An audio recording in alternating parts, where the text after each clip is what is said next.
Tonight is all about giving you, the students and the parents watching at home, an overall guide to the sixth form experience at Wycombe High School. And who better, of course, to tell you what it's like in the sixth form and answer your questions, any questions you like, than a group of existing students, people who really know and can tell you what it's really going to be like. And as you can see, we are joined by three of them tonight. There they all are together, wave, Stella, Rebecca and Nikita. So let's get on with it then. Please, girls, introduce yourselves. Hi, everyone. My name is Rebecca Van Eden. I'm the head girl. I'm in year 13. And the subjects I'm studying A-level are English literature, politics and geography. Hi, I'm Nikita Banerjee. I'm also in year 13 and I'm deputy head girl. I'm studying biology, psychology and history. Hi, my name is Stella Ford. I'm in year 13 as head of transfers and I'm studying product design, mathematics and Spanish. I'm completely intimidated already. I'm terribly impressed, but it's thank you. And I hope that everybody watching at home will actually want to be able to ask you questions. And the important thing is that they can. So are you ready for any question? Yeah, yes, absolutely. Ready. Can be about anything. I mean, anything from life in the sixth form, obviously, how different it was to, you know, a year ago in school, and what the teachers are really like when you're in the sixth form. Are they really different? And right down to subjects and everything like that. So if you're ready, that's great. So let's find out who else is on our panel right now and introduce the teachers on our panel, because the teaching staff obviously at Wycombe High are what it's all about. So we have with us here head teacher Sharon Cromey, assistant head Ellis Drysdale and head of sixth form Sarah Ellis. So please, ladies, could I ask you to introduce yourselves and what you do? Yes, indeed. Thank you very much, Anne. Can I say how pleased we are to have you with us this evening? I can see we've got 144 delegates and still rising as we're talking, so that's fantastic. I'm Sharon Cromey, the head teacher, and I've been the head for 12 years, nearly 13 years now, and it's a real privilege to lead this school, and our sixth form is the jewel in the crown. So it's a large sixth form with 400 students in it, lots of choice, and the students are a joy and a pleasure to work with. And I have to say, for me, one of the biggest things is when they leave us at the end of year 13, I get that lump in my throat and that real emotional tug when they're all flying off to do their varied university courses or apprenticeships, and they're saying goodbye to each other. They're apprehensive, but they're so excited at the same time. And boy, does it make you want to be 18 years of age again. So, but real pride. So that's who I am. Oh, that's wonderful. Thank you very much, because it is quite a school. I mean, like I said, I live just up the road and it has a very, very big name indeed, doesn't it? You must be very proud. You. Yes, it's we're very proud, very proud of everybody that's in it, and of course it's the students that make it the success that it is, because they do so well. Anyway, enough of me. Okay, well, let's go to Miss Drysdale. Thank you very much, Anne. Well, it's a pleasure to be speaking to everyone this evening. As we've said, I'm Ellis Drysdale. I'm one of the assistant head teachers, and I work through various roles in the school. So admissions is part of my role. I work as the careers leader, which is great because I also get to help these students move on to their next steps. I've worked with the sixth form with Mrs. Ellis very closely. We work and support the Oxbridge students and those who are going for medical courses and the like. And we also, with careers, we're also talking to our alumni a lot. So it's always fun because we get to hear the sort of stories of once they've left, what they're doing and how they're contributing to the world, which again, the difference these young people are making to the world is just, it makes you really, really feel very special to be part of this community. Let's move to Miss Ellis, head of sixth form. Hello, yes. Good evening, everybody. My name's Sarah Ellis and I'm head of sixth form. I've actually been in education for about 30 years, which makes me feel very old at the moment. But I came to Wycombe High about 10 years ago. I teach art and design. I still teach right through from year 7 through to year 13, which I thoroughly enjoy. But about 6 years ago, I moved into the pastoral team to work as a head of house and as a head of year, and also as a safeguarding lead. So I like to feel that I've got quite a lot of experience in that field. And I came really as head of sixth form about 3 years ago. And I have seen it as a real privilege and a real honour to work with the students that I work with. I enjoy working with them on a day-to-day basis to see how they're doing with just life in general and to support them in everything they do. They really are a real privilege to work with every day. I'm responsible really for academic standards across Key Stage 5, but also the health and wellbeing of students on a day-to-day basis. I'm very fortunate to be supported by a head of Year 12 and head of Year 13. And we also have a designated, dedicated sixth form manager as well. So we have a real strong team within the sixth form to support students. And I also am the Ucas lead, so I support students with the university applications. And as Ms. Drysdale says, support students with their Oxbridge and university applications. And for me, that's one of the best things because I get a real insight into all the things they've done that I don't know about. It's great for me. That's quite a wonderful reflection, isn't it? Yes. When you think, and what a challenging year it's been as well, and hopefully won't be very much more in the future, but things are so different at the moment and we're all having to learn as we go, aren't we? No, definitely. It's certainly very challenging for them, but you know, like everybody throughout the school, they've risen to the challenges superbly, and we're very incredibly proud of everything they've managed to achieve despite everything. But you had to do thinking outside the box. Yes, we have had to do a lot of that, haven't we? And it's when schools closed in March nationally, it was quite a shock when that message first came out. We were fortunate as parents and students who are currently at Wycombe High School and who are listening will know that we were able to move to virtual learning, remote learning. We've used Microsoft Teams for quite some years now. So we were very pleased that we could keep everything going. And in the words of Robert Frost, we keep saying the only way out is through. So very much didn't want to just push stress down the line, wanted to make sure that our young people still made progress in their learning, and they did, they engaged superbly. So we did that, and then of course all the practical stuff of reopening because of COVID. So trying to make it as safe as it possibly can be, and the students have been superb. So they've embraced that. We're embedding it with one-way systems, lots of sanitisation, wiping down of tables and chairs, staggered breaks and lunches, adaptations to, for example, drama students will do drama through screens that they can touch, but it is a barrier between them to keep themselves safe. So innovation, and actually we get our inspiration from industry. So we got that idea for drama from looking at what the old Vic did by live streaming plays into people's homes and watched what they do. So we're always looking out for inspiration to make things as innovative as they can be and as safe as they can be. And I think that's such an important point to make, especially tonight when you've got prospective students and their parents watching who will be very worried about well, I suppose, what sort of a sixth form experience they're going to get, just like people are worried about what sort of university experience they'll get when it might be so restricted. But clearly, as I said, you are thinking outside the box, and it sounds as though actually it's almost worth writing a book about. One day we'll all look back, won't we, and we'll congratulate ourselves on all of our triumphs. So anyone watching right now from home who is thinking about the sixth form, and parents who are also thinking about it and wondering about what sort of challenge it's going to be, as you can probably tell from the comments that you've just heard from the students and the staff alike, everybody's very, very proud of the engaging sixth form experience on offer at Wycombe High. And it goes without saying that, of course, they would all have loved to have met you in person tonight. Wouldn't that have been lovely in normal times? But, you know, we have to do what we can do. And despite the circumstances tonight, we want to give you as much information about Wycombe High sixth form as possible, for you to have your chance to ask absolutely any question you may have. Now, you can do so by using the Q&A button at the bottom of your screen. Have a look for it now. I'm sure you've already found it. It gives you a pop-up window in which you can type your questions. That's the Q&A button, by the way, not the chat button.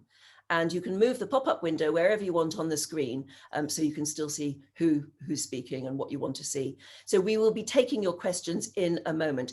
Get typing them now, because we want to be able to personally answer them for you. So if you have one, like I say, get typing. First of all, I've got quite a few of my own to start us all off. So I want to go to my students first, Stella, Rebecca and Nikita. Everybody always wants to know, when you move into the sixth form, how different is it from life before? Is it really very different? Are the teachers very different towards you? Do you feel more of an adult? Are you treated more of an adult? And how exciting is it? Who's going to take all that on first? Let's go to Rebecca. I would definitely say there is a very big difference between year 11 and then when you go into year 12. I think the main difference comes in the amount of freedom you get. So going into year 12, there's a lot more frees themselves and also supervised studies in which when you're not doing your lessons, you get to choose how and when you do your own work. So for example, I like to work quite quietly by myself. I struggle to concentrate if I'm in like a group of people. So I'll go and sit in the study area and I'll do my homework like quietly to the side, and it's like silent in there. So that makes that really easy. Whereas I know some people really like to work in groups, like to be able to like bounce ideas off each other, in which case you can go and work in the marquee right now, which is just outside the middle block. So yeah, that would be, yeah, there's a lot of freedom and a lot of choice about where you work and how you work. So that's the best thing about sixth form, really. Okay, Nikita, are the teachers very different towards you in the sixth? I wouldn't say they're different towards you. They definitely treat you more as an adult and you have a much closer relationship to them. So you can go and talk to them if you have any problems, and they're always there to help. And that's a really nice thing that changes as you go up, especially because I'm in year 13. So I've had it in year 12 and year 13. And even that jump, you just get so much more support than you might think you do. So they're great in sixth form. Yeah, they're more human, are they? Yes. And Stella, what about, I mean, you're head of transfers. Now, tell me what that is about. So I was able to apply for the role as head of transfers because I moved here from a different school. So I might not have a great perspective on what it was like from year 7 to 11, but I know it's been amazing for them. But yeah, I think sixth form is a great opportunity to explore your independence, and you get to grow your confidence and have greater self-esteem. And yeah, I think it's a really great time to be creative from what you wear to how you use your frees and studies and how you structure your day. It's fantastic. But Stella's amazing as well, because she supports all of those students who have come over from other schools, and you've been like really amazing. Yeah. She's like a lead for them and kind of somebody for them to like talk to, really. Yeah, thank you. Because it must be very different from some other schools, and you've got to be able to take all that in at the same time as sort of exploring who you are and the new subjects you're doing. Yeah, definitely, especially as you get to do subjects that you chose to do. Yeah. So you really get to explore your passions, yeah. What you want to do in the future. Yeah, and you brought up the subject of what you're wearing. Is there? Do you wear uniform in sixth there? No, not here. So our uniform is quite relaxed, I think would be the word. I think the idea behind that is to try and allow you to develop your own sense of style, your own identity, and kind of explore fashion and clothing. But obviously there are some rules in place. So, you know, everything we wear is like appropriate for school, but it just gives us a chance to have a little bit more independence and differentiate ourselves from the crowd. You know? I have to say, this is a happy accident. We didn't plan to wear red. No, it's really cool. I didn't get the memo. You look extremely coordinated, which is red's a very good color. Yeah, so there you are, feeling more independent, feeling as though you're following your own choices for the first time, I suppose, really, mostly, aren't you? But it is quite daunting. How long does it take before you settle into the sixth?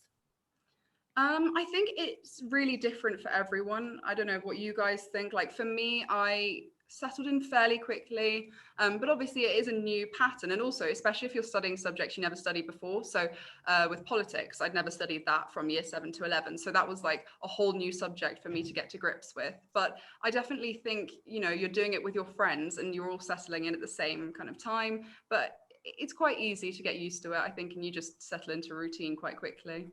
Do you know what happened? Because this happened to one of my sons. He thought, oh, I want to do economics in the sixth form, and suddenly found within about 3 or 4 weeks that you really didn't like it at all. Do you get the chance to change a course if you suddenly realise you actually have chosen badly? Yes, you do. Couldn't tell you exactly what the cutoff was, but there is an option to change it. And even after that cutoff, if you really dislike it, the school will do as much as they can to help you and make sure that you're making the right choices for you. So that's a really nice thing that happens. Yeah, and that's important, I think, for people to know if they're making those choices, wanting to come into the SITS, that obviously, you know, your initial choices you don't have to live and breathe by them all, I suppose. And you've got the staff to be able to talk it through with. So tell us, what are your ambitions, each of you? Remind me what you're studying again, and then what you hope to do with it. So I'm studying politics, geography and English. However, I would like to study a BA in geography at university, and I did early entry, so I applied to Oxford. You know, fingers crossed. I'm not hoping for anything too soon. But yeah, so Exeter and Oxford would be like my top two. But yeah, for geography, I've always loved that, especially the human geography side, kind of international relations and politics between countries. That's what really takes my interest. Yeah, and interestingly on that, especially with the Oxford, but with all of the other university choices, how much coaching will you get for that? Because if I'm a parent, I want to know that it's not just left to chance. I want to know that the school is actually really going to, I don't know, sort of really try and hone you into that university. How much of that do you think you're getting? Well, I can tell you a little bit about the Oxford specifically, but you guys can talk about the Ucas process more generally. But with Oxford, they tell you very, very, very soon on, like, you know, start working on that personal statement, and you start to write that yourself, because obviously that's something you are responsible for. But the amount of support I've had with it, the amount of teachers that have read my personal statement to make sure that it's all, you know, everything's working, everything sounds right. Yeah, amazing support with that from the staff. And then I know that if I get to the interview stage, then they will also host like mock interviews where they'll ask me lots of questions. So if you're looking to go Oxford, Cambridge or medicine or anything like that, the support is incredible here, definitely. You really do need it. It's always great fun doing those mock interviews, because we really get our funnest, most evil questions out to really test them, so that they put in that uncomfortable position, so that when they go to their actual interviews, they get to enjoy that far more. Yeah, it's that question, isn't it? What do you think you can bring to this university? Absolutely, all those open-ended, unanswerable questions. And they are, aren't they? They're really horrible, some of them, but you've got to be prepared. So that's what we do, make sure the students have had that very similar experience. I'm looking forward to having Rebecca on my list of potential interviews. So by the time they go to those interviews, they have at least had the experience of being grilled. Oh, absolutely. Yes, definitely. Terribly important. I think for anyone watching right now, a prospective student or certainly a parent, I've been through that so many times, and through the angst of writing and rewriting and thinking again about personal statements. It's a whole family and school thing, isn't it? It's about everybody pulling together.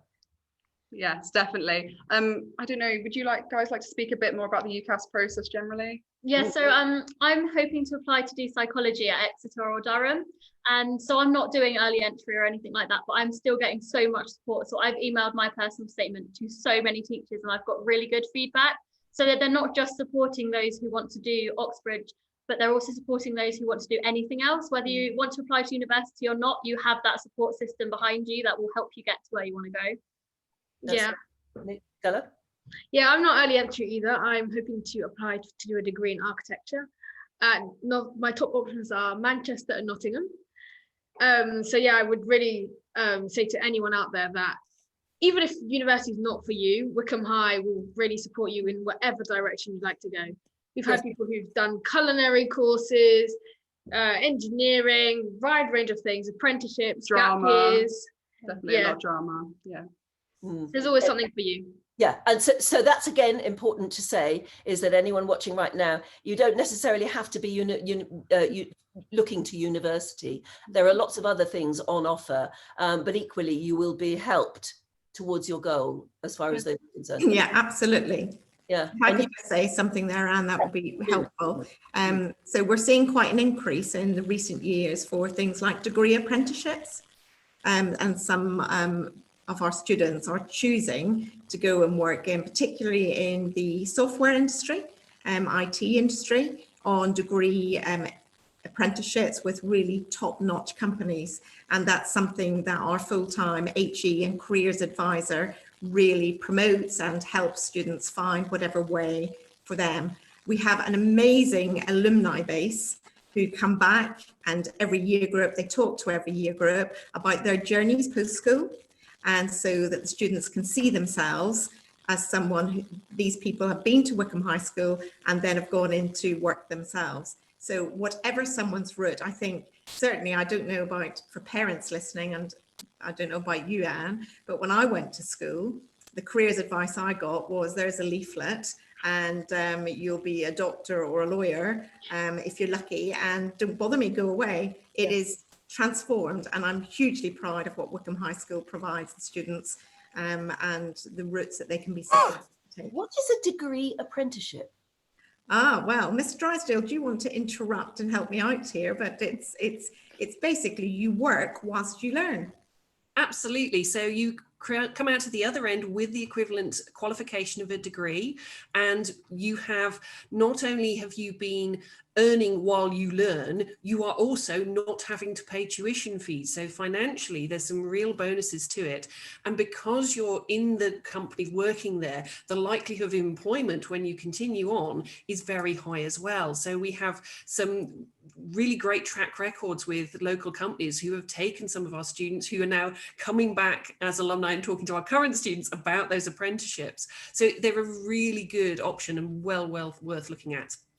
I mean, that sounds absolutely brilliant. There should be more of those sorts of things, shouldn't there? Far more, so that you can earn while you learn. I did. I was a journalist. I was an indentured trainee, and we were. I was paid to be a really low-level journalist on a local paper, but I was sent away for block release courses, and again did exactly the same thing. Earned the equivalent of a degree in journalism. Now, to do journalism, you have to go to uni and actually do a degree course in it. But I do hope that they're beginning to think more and more about degree apprenticeships, because I think that sounds fantastic. The best of both worlds, isn't it? For certain jobs, for certain professions. Can I just add to that quickly, because there are a certain number of companies who are now starting to sponsor degrees. I think more and more of these things are coming online, and companies are starting to realise the benefits for them, that they can actually tailor their workforce through the degree apprenticeship role. So I think it's certainly something that is growing and will continue to grow. And it's such a good idea, that, and clearly, I mean, well, I don't want to get political about it, but it would be nice to feel that maybe that's a lesson we learned from this extraordinary year as well, is that there is more than just going to university for certain professions, and it'd be awfully nice to earn as you learn, wouldn't it, for all of us? Don't you agree, Mrs. Cromey? You're back with us now. Yes, sorry, my video dropped out there for a moment. Yes, I think it's just the variety of routes that are open to young people these days, which is fantastic. It can be overwhelming as well when you've got too much choice, you know, where do you start? But the staff are very helpful, and we have a software platform that pulls all of this together, so the students can investigate Ucas, they can investigate university options, they can investigate degree apprenticeships, they can pull their personal statement into this software platform. They can see it, their teachers can see it, and I think if the students allow their parents, they can see it as well. Yeah, and I want to talk a bit about the parents, because if there are parents watching now, they will want to know. It's a bit like going to university now, isn't it? You'll see when you go into the sixth form, there's an investment there from the whole family, and particularly if you're going to a school like Wycombe High, it's an investment, and you want to know what you're going to get at the end of it, I guess. Miss Ellis, you're head of the sixth form. How much help? What sort of relationship do you have with the parents along the way? Well, I think we work in partnership with parents throughout the school, and we continue to do that when the students are in the sixth form. I think one of the important things about A-level studies is not just about the academic attainment that they make during that time. This is the kind of in-between stage from them doing compulsory education and moving on to either degree level study or employment or an apprenticeship or something. So we feel very much that we are responsible for helping those students develop a level of independence. And I really like to talk about empowerment and really making the students feel comfortable and confident to be able to seek solutions to the problems or the challenges they might come up against. And we say that to students right from the start when they start with us in year 12, that if there is something that by talking to us about we can easily solve, then perhaps that's better done with us initially, right from the outset, because we can often find solutions very quickly. And equally, that gives students the confidence then to start to find those solutions themselves, so that when they move on to university, we feel confident and they feel confident that they can actually exist independently and manage problems and situations as they arise. Okay, I've got three clearly stellar, if you don't mind me saying Stella, star students here in Stella, Rebecca and Nikita.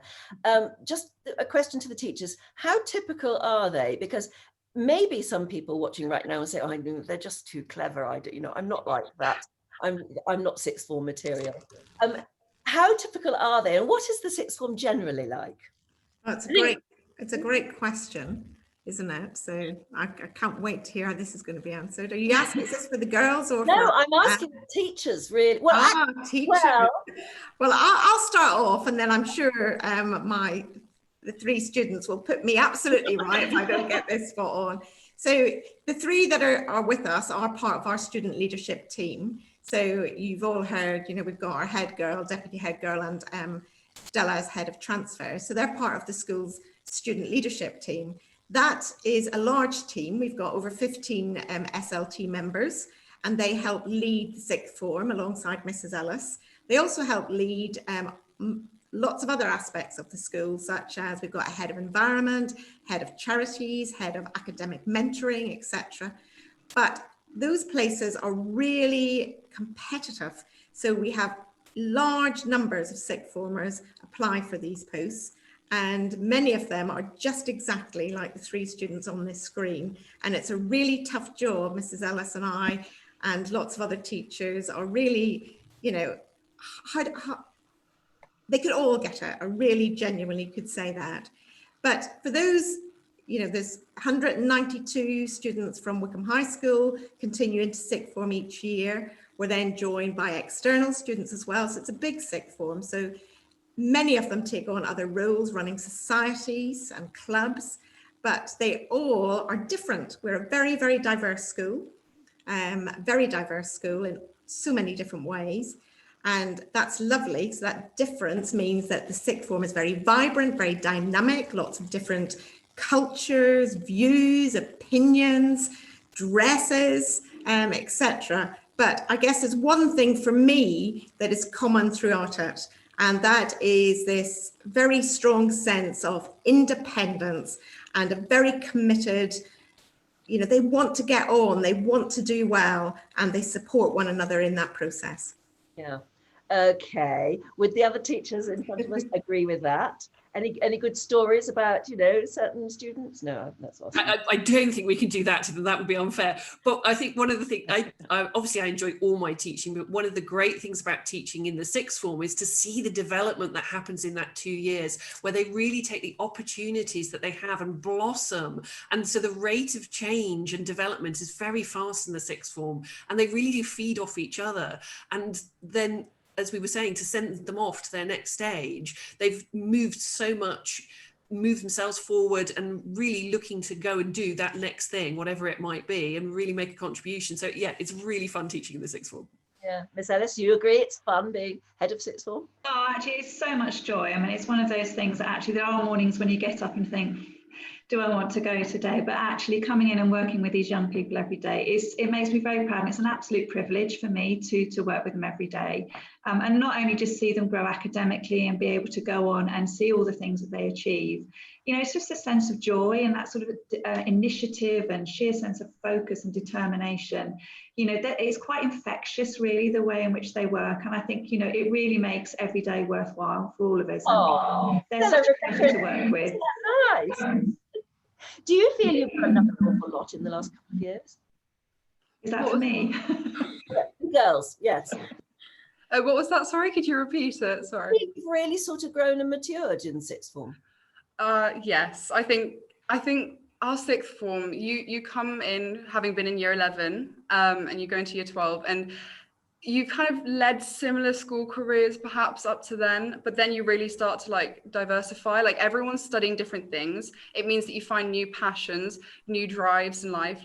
I love actually just sitting with my friendship group, because we are completely like different. Like I have friends who are studying like all maths and science, and then friends who are studying all English and psychology, and we just discuss what we want to do in the future, like what we see ourselves doing and things like that. And it's actually really rewarding to see how we're all changing. We're all got new interests and ideas about what we may become and what we want from our lives, but you know, we're all still rooted in the sixth form, and it's such a supportive community. I think you guys probably experience the exact same thing, if you want to.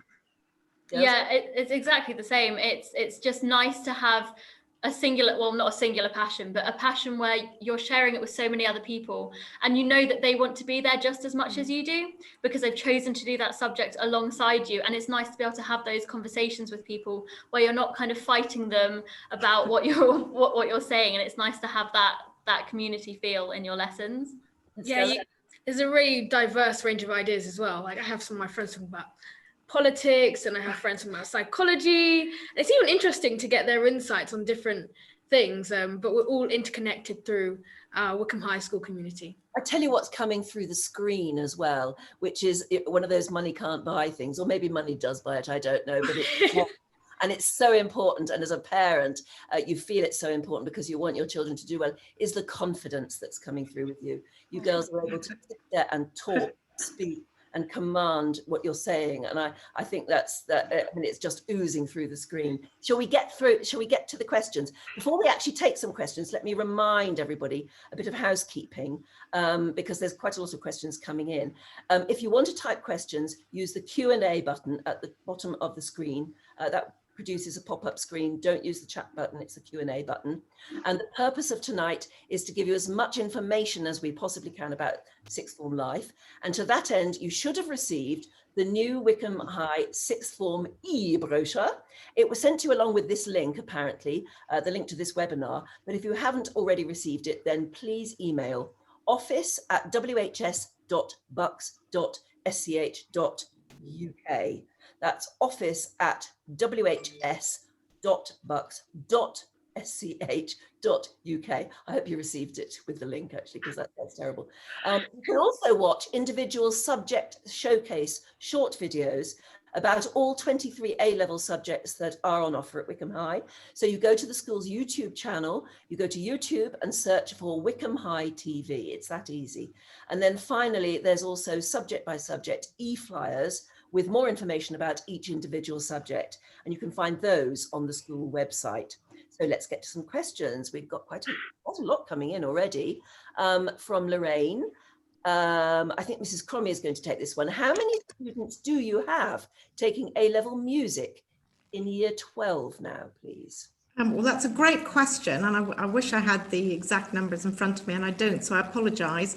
But I can work backwards a little bit. We have 2 GCSE classes at Wycombe High School now in music. Each GCSE class has between 25 and 30. So numbers in music are steadily growing, and it's always been a hugely popular A-level subject.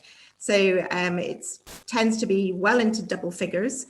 And of course, our extracurricular side of music at school is very, very strong. We've had students who study music go off with scholarships to Oxbridge, choral scholarships in recent years as well. We have others who go to conservatoires to really immerse themselves in their passion and their musical talent.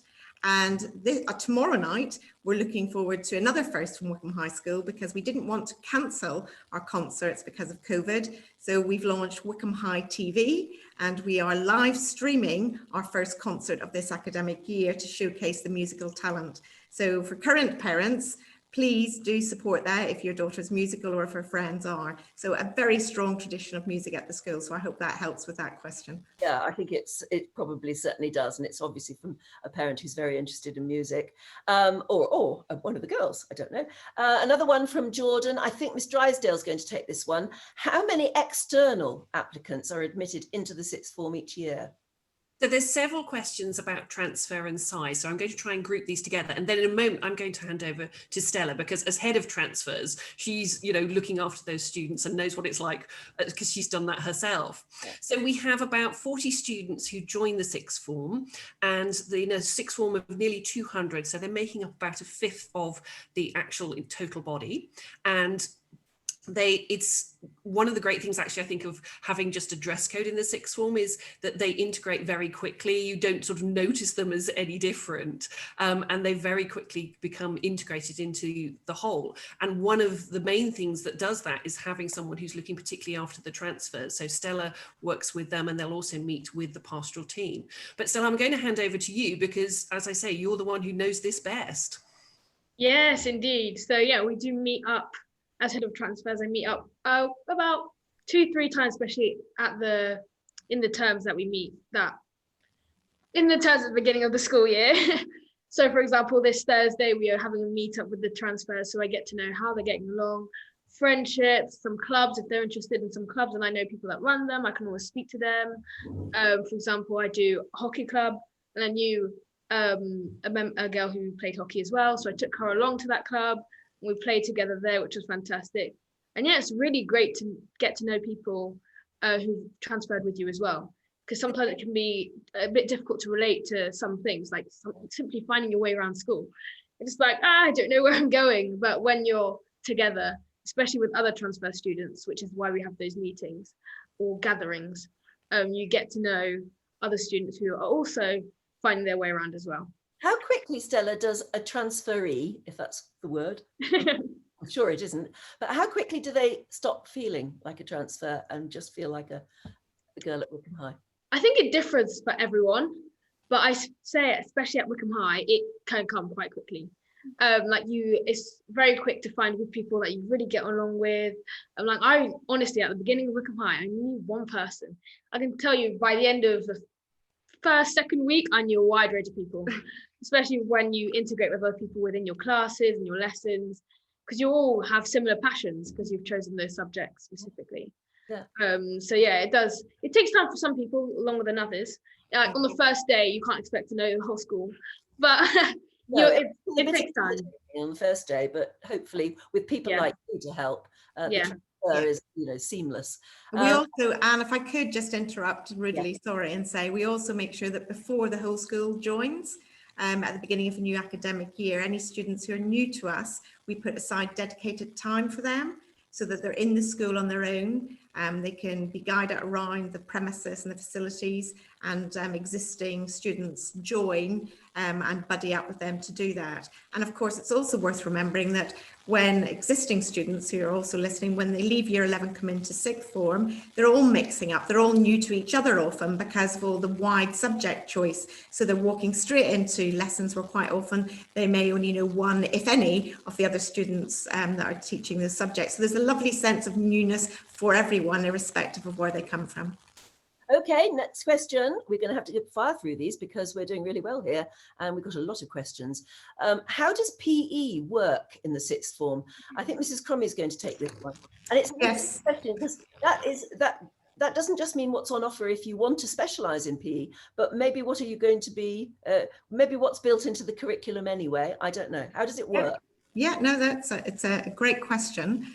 So you can study A-level PE if you want to, but all sixth formers still engage with PE, well, sporting activity throughout their time. And that actually came from the students themselves. So a few years ago, we carried out quite a lot of student voice and asking students, as we do every year, what do you think of your sixth form experience? And quite a lot of them said, we know that exercise and physical health is really important for us. It's important for our mental health as well. So can you please give us more? So we do have activities for year 12s and year 13s on Wednesday afternoons, and they range, hopefully things that are more adult, more engaging, but I think the girls can explain what they've been doing. So tell us what you've been doing over the last few years in sixth form recreational sport. I think so. It kind of dependent on what your class, you chat to the teacher of the class and you discuss maybe what activity you'd like to do. Recently, my class were doing frisbee golf. Yeah, frisbee golf. So that's an interesting one. Never played that before. It was actually quite good fun.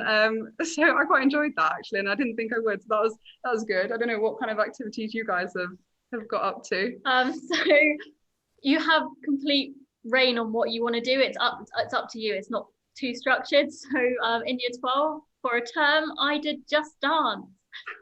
which might sound a bit strange, but it was a lot of fun. So you have control over what you want to do, which is nice. Yeah, I was lucky enough to do PE during the last terms of last year, just before we shut down, and we were able to do a bit of rounders, a bit of dodgeball, which was great fun. Like sometimes even teachers get involved. It's fun. Yeah. And that's the point. I think that I've done so many interviews over recent years about how to engage girls, particularly more in physical sports and sporting activities. And you've got to make it attractive to girls. Yeah. You've actually got to offer things that girls like to do.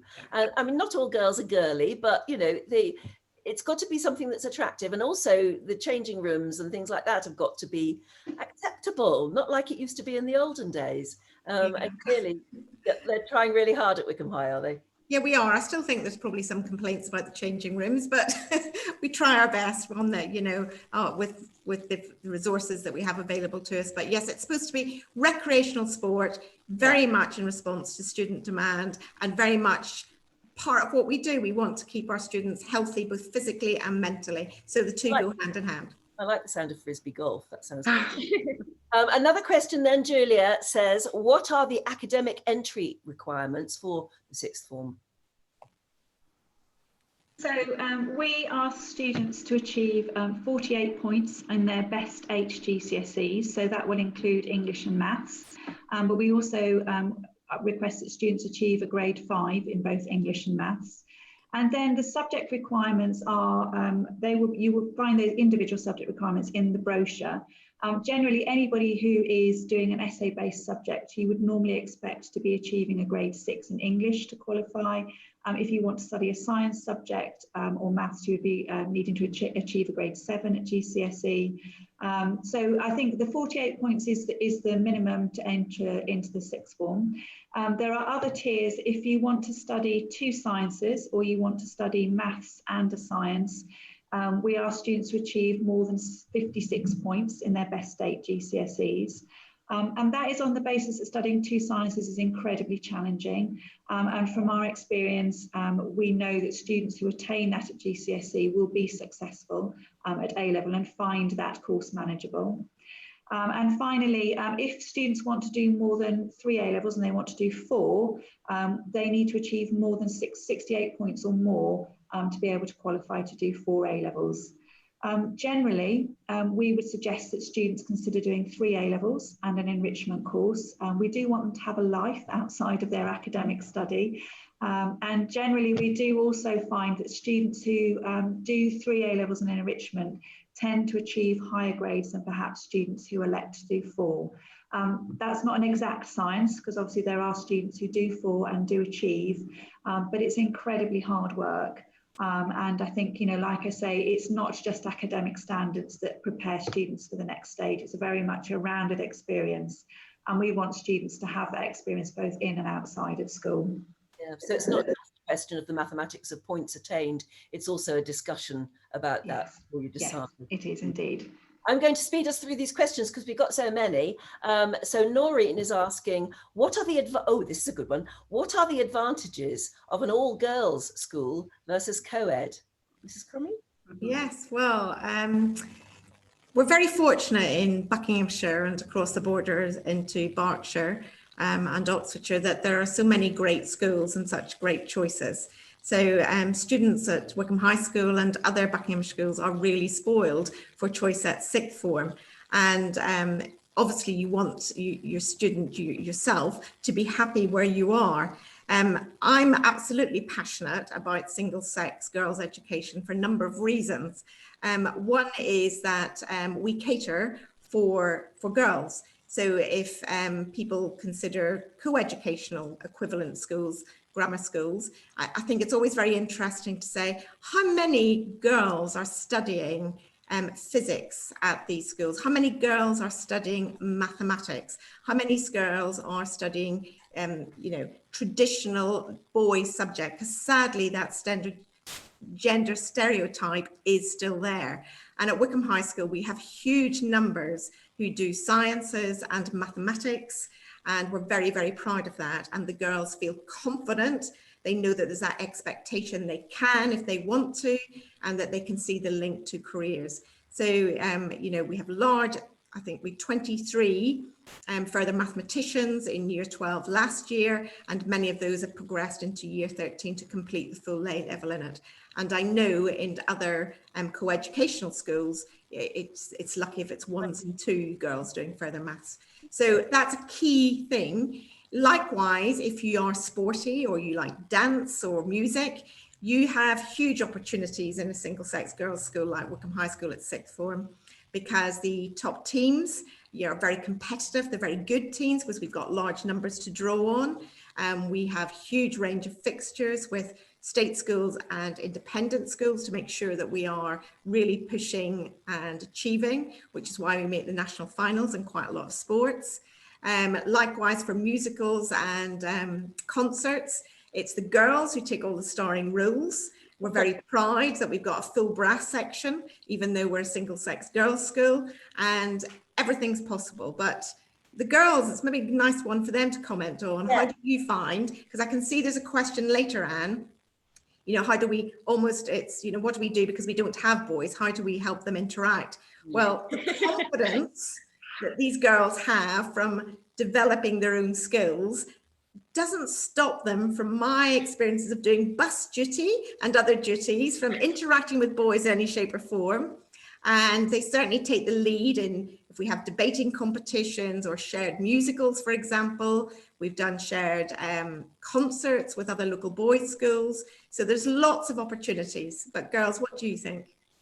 When I joined in year 7, that was actually one of the main things that attracted me to this school, the fact that it was a single-sex environment. I think the self-confidence that girls here have, I don't want to say that co-educational schools are not as good with that, but being an all-girls school, I can tell you from my experience that the girls here are incredibly confident, and there's no kind of jokes, funny jokes made about certain things. You probably know what I mean. There's no jokes like that. There's nothing about, like, in class, if you put your hands up, like when I've talked to girls who go to mixed schools, sometimes they put their hands up in class and there's certain comments made and things like that you don't even have here. Like, it's whatever you want to do with your life, whatever subject you're passionate about, you can do that, and no one like tries to put a restriction on you. Like, I can't praise being at a girls' school enough, and I think really it's an amazing opportunity, and as a girl I would definitely pick this over and over again.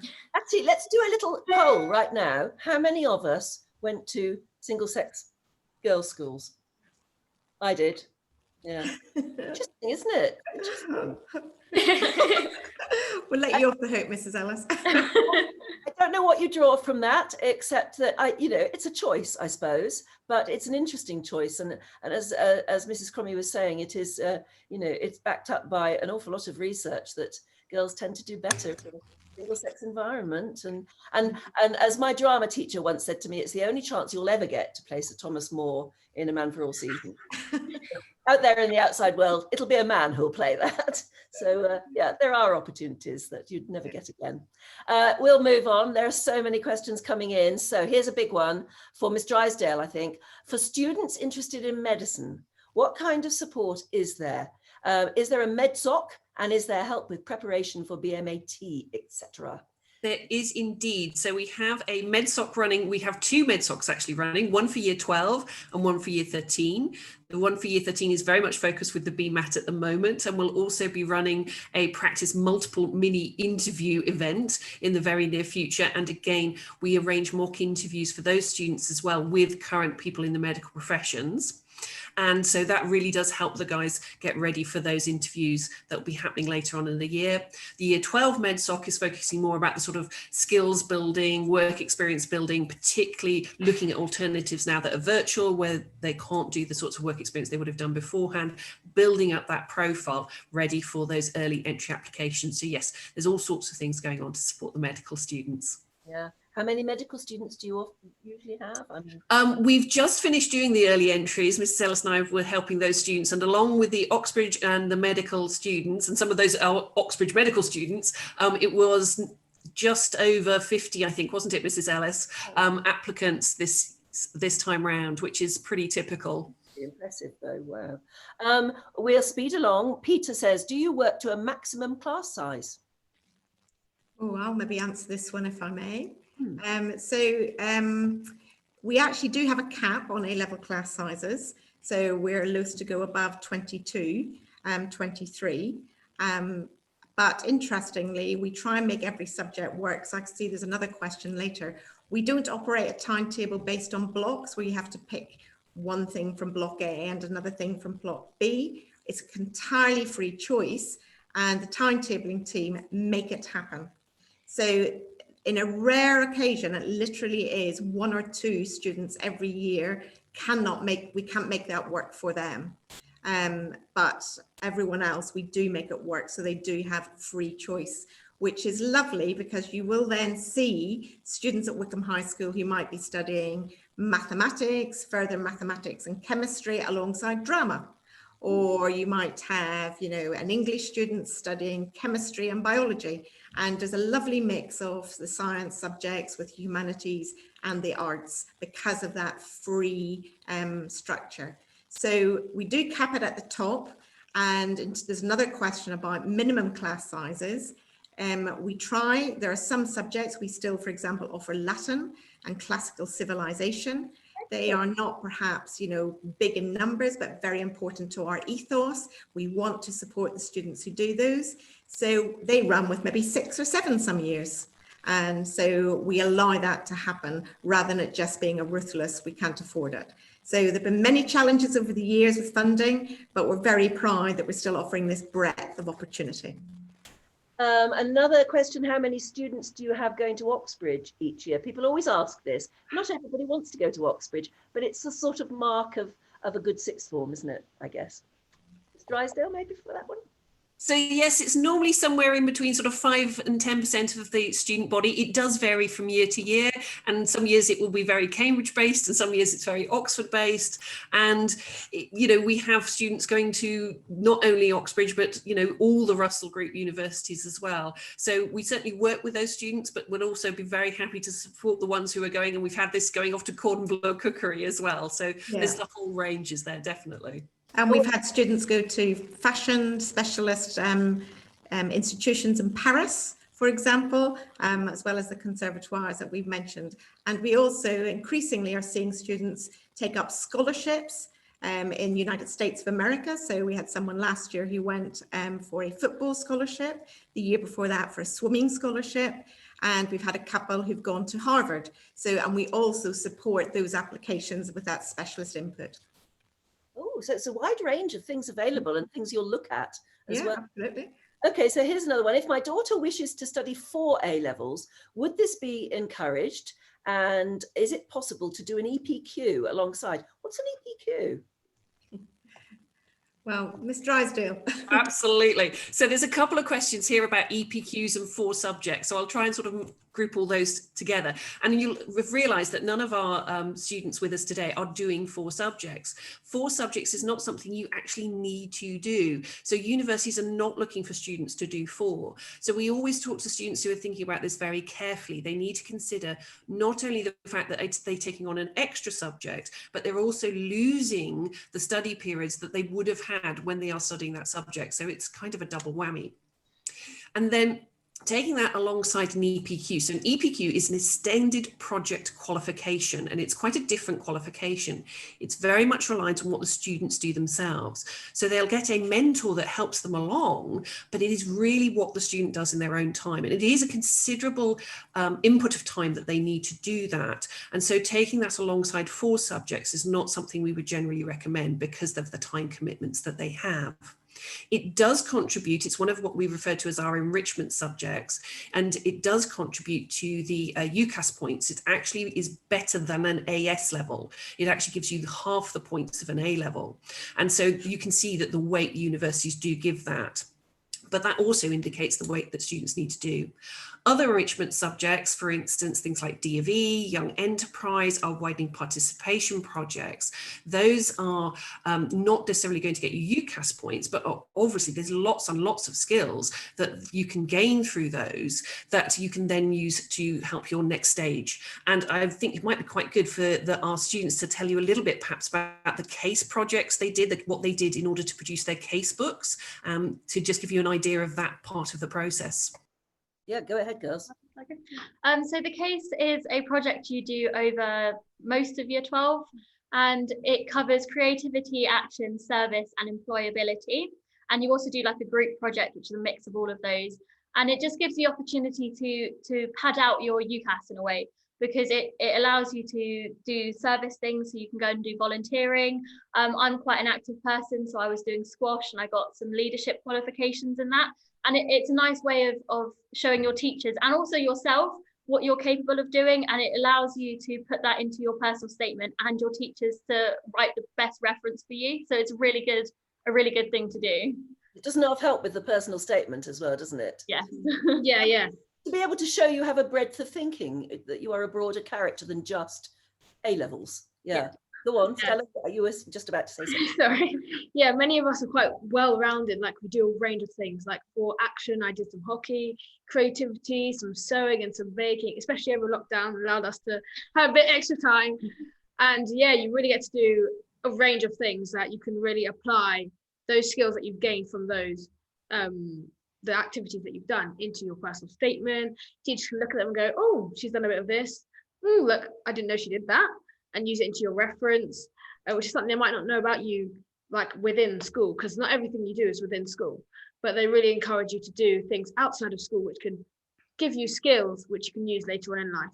I just want to point out as well that it's not just also personal statement. Like, you can use those things for like your CV, which you'll be using for your job when you're older. Like for case, I went and did some work experience with the local council. And that's like a great piece of, work experience that I can put on my CV then as well. So it's multifunctional, so it's really useful.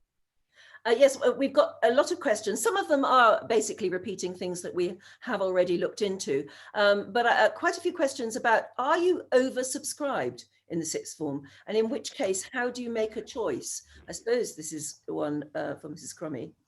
Yes, thank you. So obviously our current year 11 students continue, we hope, with us through to sixth form. As Ms. Drysdale said earlier, we take about 40 external students a year.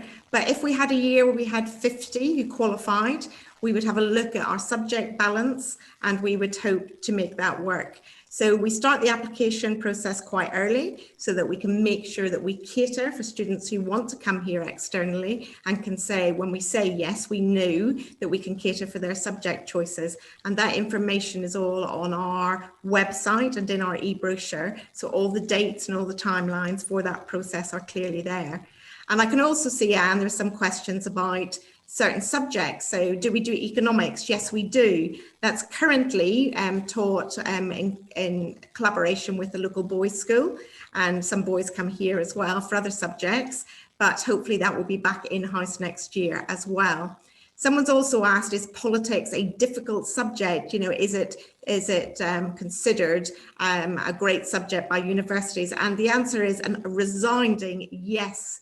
I think in today's current climate especially, and I'm looking at the girls and they're nodding, it is giving them such an amazing insight into local, national and international politics. And of course, there's so many subjects now at university around international relations and politics that's proving to be a very popular post-school option.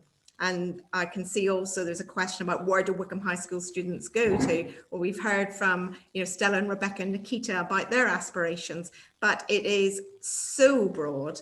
We've had people in the last few years go off to do robotics, computer science, mathematics, Spanish and law, straight law, medicine, criminology, forensic science, archaeology, biology, zoology, and it is really, the choice is staggering and the breadth is there. It's wonderful. It does sound wonderful as well, and we are running out of time. We're 1 minute to go, and I think it's probably the best thing is to keep it to an hour.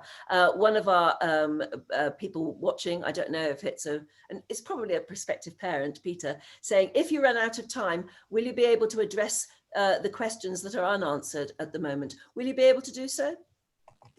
Yes, we will indeed. And certainly for any one watching, whether existing student, parent or prospective, you have our email address.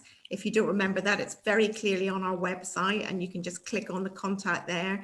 And no question is daft question. We're very, very happy to answer those. So yes, absolutely, please do. And I can see that someone has asked if they're thinking of taking a new subject at sixth form, will there be taster lessons? We're a little bit challenged with COVID-19 and with bubbles, so we're trying to do it a different way this year. So watch the subject videos, and if you've still got questions, you can, of course, talk to your teachers. And if you feel that's still not helping you to make your mind up, the subject flyers are there. And of course, speak to Mrs. Ellis, myself, Miss Drysdale, anyone, and hopefully that will help you make that decision. Yeah, well, we've had so many questions from people watching. It's obvious that people are hungry for information about the sixth form because, frankly, you three girls have made it look very exciting. So, yeah, really. Thank you so much for taking part because, well, if I had daughters, and I never had daughters, but you are a terrific advertisement for the sixth form at Wycombe High. And I wish you all the best. I hope you get to the universities you're going to. You're bound to go there and be a success anyway. As I said, the confidence oozes through the screen. So thank you very much. And also thank you very much to our members of staff who joined us today. And I know that'll be very exciting for everybody who is watching. But that, I'm afraid, as I say, as we hit the hour, is all we've got time for. Just before we go, I will remind you now, doing the housekeeping, you should have received the new Wycombe High sixth form e-brochure. It was sent to you along with the link to this webinar. If you haven't received it, please email office@whs.bucks.sch.uk. And then you can also watch as well, of course, the individual subject showcase short videos about all 23 A-level subjects that are on offer at present. They're all on the school's YouTube channel. You go to YouTube and search for Wycombe High TV. And then finally, there's also subject by subject flyers with more information about each individual subject. And you can find those on the school website. And phew, that really is it. Thanks to our panel of students and teachers. Thank you for watching and asking all those questions. And I hope that you've enjoyed this webinar as much as I have had presenting it. So hopefully you'll all see each other very soon in closer contact, God willing. For the moment though, stay safe and stay interested. Bye-bye from me.